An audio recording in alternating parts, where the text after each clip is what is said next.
Anem al punt 8 del temari. Anem a la circunferència goniometríca.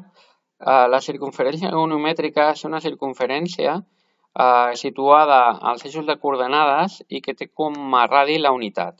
I és una circunferència, aquest radi d'aquí valdria 1. És una circunferència que ens permetrà calcular geomètricament quan valen sinus, cosinus i tangent d'un angle. D'acord? Dibuixem-nos un angle, en aquest cas, per exemple, primer de tot, recordar que el primer quadrant va de 0 a 90 graus o de 0 a pi mitjos radians, el segon quadrant de 90 a 180 o de pi mitjos a pi radians, el tercer quadrant de 180 a 270 o de pi a 3 pi mitjos radians i el quart quadrant que aniria de 270 a 360 graus o el que és el mateix de 3 pi mitjos a 2 pi radians. Molt bé, recordat això, dibuixem un angle qualsevol i ens marcarem dues línies verticals. La primera aniria des de la intersecció de la nostra semirecta amb la circunferència, seria aquesta d'aquí, que li diré I, i una segona recta tangent que aniria des de la intersecció de la circunferència a l'eix de coordenades fins a la nostra semirecta que hem traçat per dibuixar l'angle.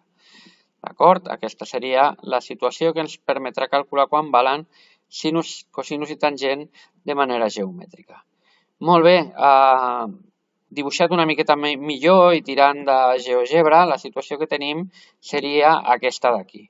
D'acord? La nostra semirecta, un primer catet que va d'aquí fins aquí, un segon catet que va d'aquí fins aquí, és a dir, aquí tenim un primer triangle rectangle, on a aquest costat d'aquí li direm Y i aquest catet d'aquí li direm X. D'acord? I aquí tindríem un segon triangle rectangle una miqueta més gran, proporcional també, on a aquest costat d'aquí li direm I' i a aquest costat d'aquí, aquest que va d'aquí fins aquí, li direm X'. Fet això, anem a analitzar quan valdrien les raons trigonomètriques, per exemple, en aquest triangle d'aquí, en el petit. Si us fixeu, el sinus d'un angle en relaciona al catet oposat partit per la hipotenusa i això és la circunferència goniometríca. Per tant, aquesta hipotenusa d'aquí valdria 1. Sí? Per tant, tindríem que el sinus de l'angle seria el catet oposat, que és Y, partit per la hipotenusa, que seria aquest segment que va des de O fins a B, que hem dit que val 1. I, per tant, el sinus d'un angle el podríem obtenir amb l'alçada d'aquest catet d'aquí, del catet vertical. En aquest cas, el sinus d'aquest angle d'aquí, tal com ho tenim a la circunferència goniometríca, valdria 0,6.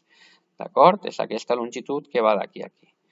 Molt bé, fent el mateix pel cosinus, el cosinus d'un angle relaciona el catet contigu partit per la hipotenusa, és a dir, X partit pel segment que va de O fins a B. Com que aquest segment d'aquí val la unitat, ens donaria que el cosinus de l'angle correspon a aquest segment X, és a dir, el cosinus d'aquest angle correspondria a aquesta longitud d'aquí, que en aquest cas valdria 0,8.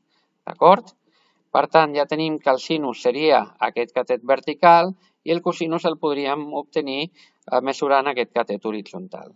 Si calculem la tangent la farem amb aquest angle d'aquí, amb aquest triangle d'aquí, amb el triangle gran.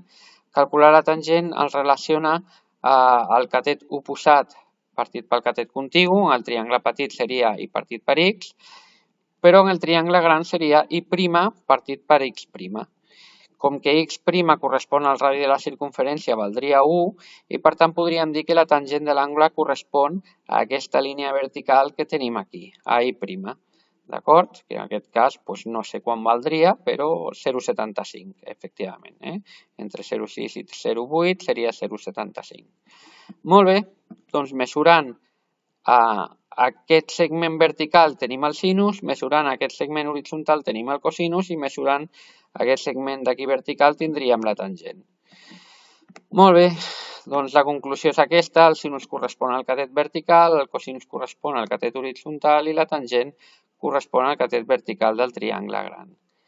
Fins aquí el punt on parlem de la circunferència goniometríca i la relació geomètrica que hi ha o com podem calcular geomètricament sinus, cosinus i tangent.